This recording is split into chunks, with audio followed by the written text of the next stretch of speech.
चल चल आओ आओ आओ ला ला ला ला ला हल हल बाप रे बाप। अरे खा लोग तहरे लोग के तो चरवाही में बानी हम।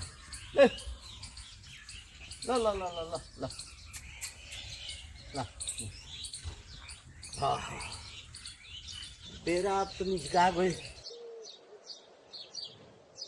का हो भरोसा? गोल लागत नहीं बाबा। अरे कहाँ चल देलो? हमार बेरा हो गई किरी निजकाए लागल हम जाता नहीं घरे। दिन निकल जाए लगल बेरा हो गई। ओहो अरे मरते अभी तो 4:30 बजे था तो तब हम मैंने रात में का रखब हमरा के ना। हाँ। 5 बजे तक ले रहे के बा 5 बजे ले। जी।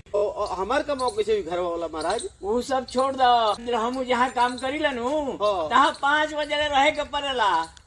आ ना रहला तो एक दिन के हाजिरी गोल हो जाला।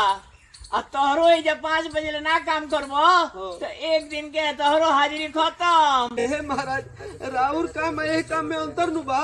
का अंतर बा हो? अरे हम ये लोग के चरवाही करीला अच्छा बुझली। हाँ हाँ। ये लोग खाती घास गड़ के ले आइला ले बना कुटी काटीला। कटबना। अरे ये लोग के गिनतियों नु करी लगी कबड़ास लोग बहुत। तो किनु बना रे मत दे। ए महाराज तो कबो कबो ये लोग में से मेट चुने खाती ओहू में लगा तो दिला। चुन बना। अये दादा मैंने हाथा ना काम कराई ओहू में 5 बजे देखता नहीं।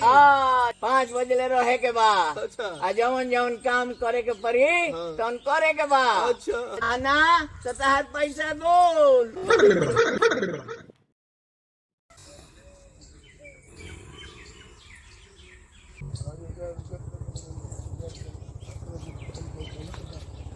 क्या भरोसा? अरे फाटक बाबा।